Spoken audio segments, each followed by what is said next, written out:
Hello everybody, welcome back to Read and Reread. I'm Angelia and today it is time, yes it is, for the May TBR. What will I be up to in the month of May? So today I'm going to tell things in a different order just for fun because I feel like I always go in the same order and I start with groups and I move to events and buddy reads. So I'm going to mix it up and start with buddy reads. So I have several really exciting buddy reads coming up in May and June. I think I've got it straight which is which. So here's for May. The first one is a buddy read with Louise, a viewer. This is our first buddy read together. Louise is Australian. Back in, I don't know when it was. I think it was January. I had Dear Dickhead in a haul. Louise suggested that we do a buddy read of this book. After a calendar consultation, we settled on May. So finally it's time to read this book and I'm very excited and looking forward to our discussion. So Dear Dickhead is a novel by Virginia Despentes. I have not read this author before either, but her work looks really interesting, very edgy and subversive. The translator is Wynne, who is in teeny tiny letters, several, pages in on the title page, which is a big pet peeve of mine when the translator is not on the cover, because I really think that the success of a book outside of its original language hinges pretty heavily on the translators. And they should be right up in the front on the cover of the book. Poor Frank got relegated to the insides of the book, but this is an epistolary novel between two people. It begins when a man named Oscar, who is not doing so well himself, a novelist in his 40s, who is a recovering alcoholic and cocaine addict, who rants on social media for a pastime, and he sees an actress in public that he used to be obsessed with in his youth named Rebecca, and he posts a nasty post about how she looks. And she has a scathing reply, and it starts a conversation between the two of them that ends up going in unexpected directions. So I'm really interested to read this and to get a sense of this author and see if I want to read other works by her. And I think Louise has read other things by her, if I remember. I'm trying to remember our original conversation. But I'm looking very much forward to reading this. And this will be in the second half of the month.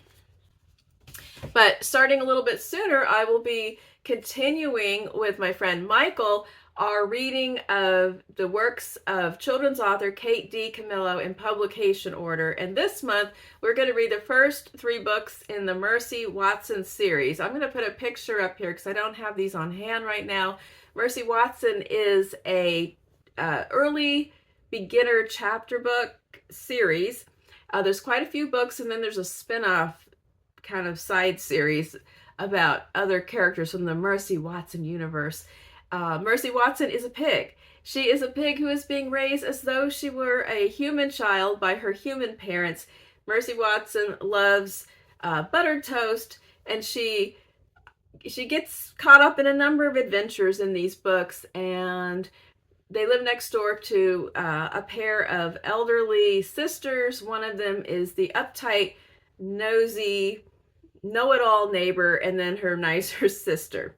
Books are pretty wacky. They're funny. I'm going to check them out probably on Cloud Library because they're hard to get in person. They're always out. They're very popular with kids, and I'm happy to read it online. I don't want to cut in and take up some time from someone who's actually learning how to read and enjoying these books. So, and that also helps me fulfill a category on Storygraph, which is Melinda's category from Web of Stories. It's read a book while listening. So because these books online, you can listen and read at the same time. There's lots of pictures.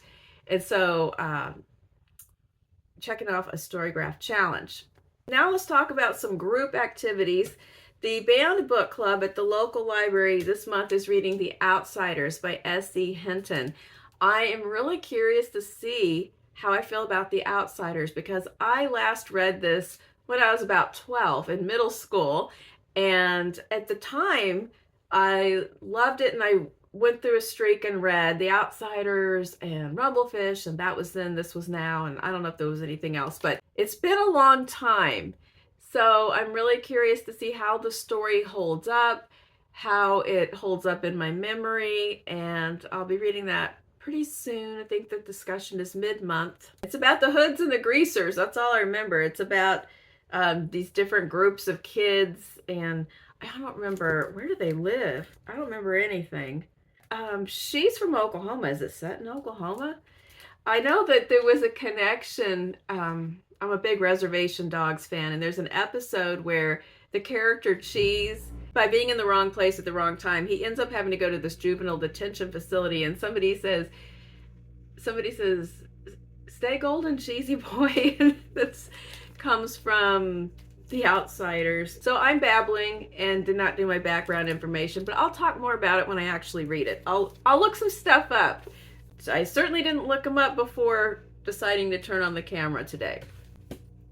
All right, the next group, consulting my cheat sheet, is Reading the Globe, which is hosted by Katja and Ross. So we are reading books throughout the year set in many different countries around the world and having a wonderful discussion on Discord. So this month's book is, let's have a picture of it here, Two Trees Make a Forest by Jessica J. Lee. The subtitle is In Search of My Family's Past Among Taiwan's Mountains and Coasts. So this is a nonfiction book, and it is double dipping into my nonfiction book of the month. And I don't have it yet. I've requested it on Libby, and I hope it comes up in a timely manner. It is about Jessica Lee's search through her family's Taiwanese heritage. Her mother's parents immigrated to Canada, and then later her mother married a British citizen or British Canadian. Again, not much research, but Jessica J. Lee decides that she wants to investigate her grandparents' Taiwanese heritage, and she goes to Taiwan and travels. And so there's, I think it's kind of a combination memoir, personal family history, travelogue, nature writing, as she explores the geography of Taiwan and her personal history. What's interesting is earlier this year I read a fictional book called Taiwan Travelogue, and now I'm reading a nonfiction book that kind of is a Taiwan travelogue. Also, I am participating in the year-long reading club called Books and Bocadillos, hosted by Mariaandrea, with a channel of the same name, and we're reading Latinx authors throughout the year. And this month's author is Kirstin Valdez Quade, and her collection of short stories is Night at the Fiestas, and this one, the 5 Under 35 award from the National Book Foundation. This is set in New Mexico. It says, an astonishing, beautifully rendered debut about growing up in a land shaped by love, loss, and violence. Always hopeful, these stories chart the passions and obligations of family life, exploring themes of race, class, and coming of age, as Quade's characters protect, betray, wound, undermine, bolster, define, and ultimately save each other. I want to start this pretty soon, since some other books I'm having to wait for a little bit and maybe kind of read the stories as I go along. But I do love a good short story collection, so I'm really excited. And I haven't read this author either. There is a blurb from my boy Justin Torres on the back. He says she is a fantastic writer, both stylish and sagacious. The stories here are taut, intense, while at the same time morally complicated, which is to say they cut sharp and they cut deep. Woo! Okay, that sounds pretty good to me. So, Night of the Fiestas. Let me know if you've read anything by this author. I'm picturing a novel in my head, maybe with kind of a scary looking cover. What did she write? I know I saw something. Far be it from me to properly prepare for this video ahead of time. Okay, the next event is my event, Endless Drama. We're reading plays from the 20th and 21st century throughout the year. And so far, every month, I've had 2 different plays. But this month, I have 2 plays by the same playwright because I wanted to. I could not decide for the life of me which play. I really, really badly wanted to reread both of these plays. So I decided that May was Miller time. That's Arthur Miller. So we are reading The Crucible and Death of a Salesman. I can't remember which. I think Death of a Salesman's coming first. I can't remember. But we are reading these two plays and talking about Arthur Miller and these two iconic plays. It's been a really long time for me since I've read both of them. And I know I've read Death of a Salesman more than once. And it was a favorite of mine back when I was heavily reading plays. And I think I've maybe only read The Crucible once, perhaps in high school. If you haven't joined Endless Drama and you're interested and you want to talk about these plays, it's open to anyone, so come on in if you want to. I'll put the link down in the notes once again if you want to join Endless Drama and chit chat about some theater and plays and playwrights. Now we're coming into some events that are specific to May, and there's two that I am planning to participate in this month. The first one is Mental Health May. This is an event hosted by Kim from Middle of the Book March and Marilla Maya Mendoza from a channel of the same name. Two wonderful booktuber friends who have been hosting this for a few years. And this year they decided to go really low stress and not host a structured event with prompts and a group read and all that, but instead they ask that we all just read books that speak to our own mental health, that make us feel good, that bring us joy. If you want to read books specifically about mental health topics, do that. If you want to read books that just make you unstressed, was that a word? No, de-stress, right? And that's different for everyone. Some people, it might be cozy mysteries. Somebody else, it might be thrillers. Somebody else, it might be picture books. Whatever it is that is that kind of soothing, de-stressing, mind palette clearing kind of book, read some of those and report to the group this month. And so I have a few books in that category, and part of the mental health of it all is I may or may not read them all, but this is what I chose based on that description. The first one, I'm going to have to hop to it and kind of read it right away because I know someone's going to request it and then I'm going to have to give it back. And that is Ann Tyler's new book, 3 Days in June. It is short. I have had so much joy reading Ann Tyler's books since I was a teenager. Ann Tyler's in her mid-80s now, and so I don't know how long her career is going to extend, but this is her latest book and it's getting pretty good reviews. I'm really interested to read it. But my mom introduced me to Ann Tyler when I was still in high school, and back then it was her earlier books, like Dinner at the Homesick Restaurant, and I think Searching for Caleb was one of the really early ones, and then The Accidental Tourist, and then it kind of went on from there. But so that's something that she passed to me that we enjoyed talking about for decades. And I know that if my mom was still here, she'd be excited that there was a new Ann Tyler book this spring, and I'd probably be sending it to her for Mother's Day. So I'm going to read this in my mom's honor, but here's the description. Gail Baines is having a bad day. To start, she loses her job or quits, depending on whom you ask. Tomorrow, her daughter Debbie is getting married, and she hasn't even been invited to the bridal spa day.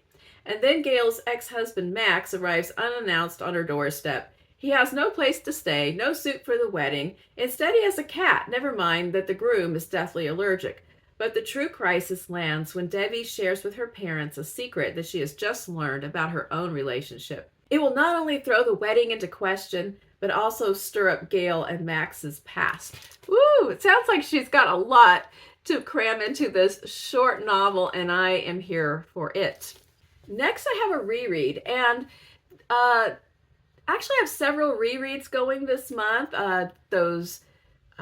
The Arthur Millers and the Mercy Watsons, and I have a couple more here in my Mental Health May pile. And whichever one I happen to read first probably will be the one that qualifies for the other Storygraph challenge I'm doing, which is at Ben Reads Good, and it is it's the Read Good Challenge. And so the May category is May-ja vu, rereading a book. And I at the beginning of the year, I threw in lots of ideas for all the different categories. So I don't even know what I put in there, but I need to check because I'm sure that something I'm reading this month is going to count.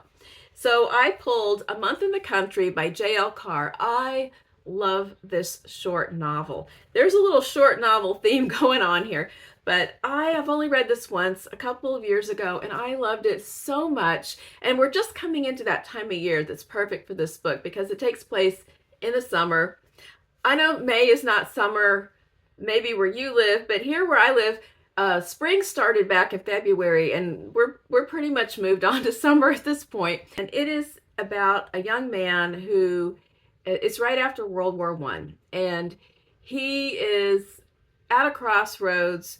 His career has not started yet because World War I got in the way. His wife has run off with another man. He is suffering from what we would now call PTSD, and he is a art restorer, and this is the career he wants to pursue. And he's taken a job that he thinks will be kind of maybe open some doors in that regard, and also give him a chance to just have some recuperative time. So the job is in this small town in the countryside, and it is a summer job to restore a painting that is hiding behind other layers of paint in an old church. And his idea is to save as much money as possible by just living in the church up on the scaffold and work and just keep to himself and just have some quiet, and he's not going to interact with the people in the town. He's just going to focus on this work. And of course, that is not how it turns out. And it is just a wonderful story. So I'm going to talk more about it when I read it. I've said that in every book, haven't I? Of course, I'm going to talk more about when I read it. No, you're never going to hear about it again. I'm going to do this TBR and say nothing about any of these books.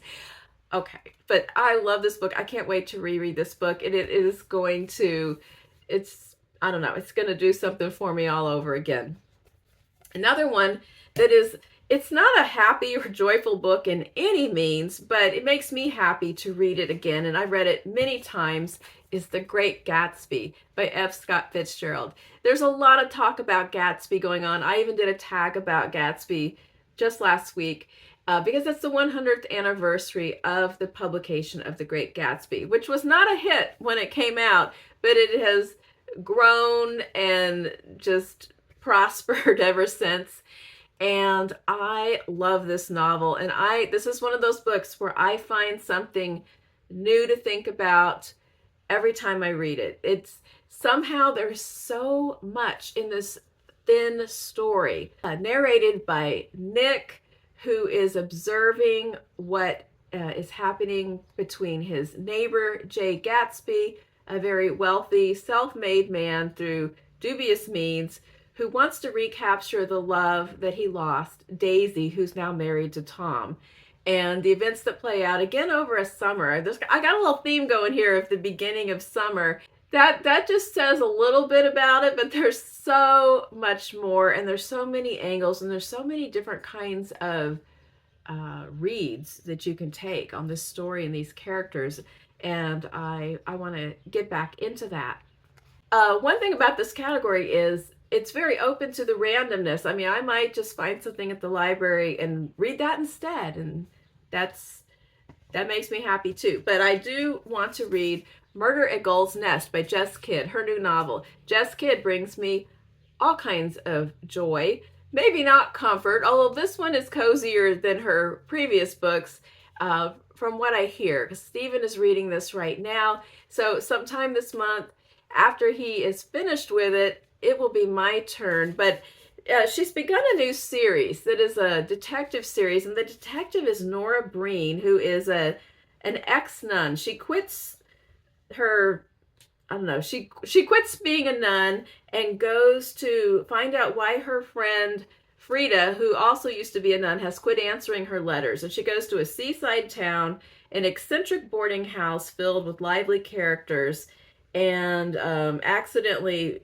becomes a murder detective.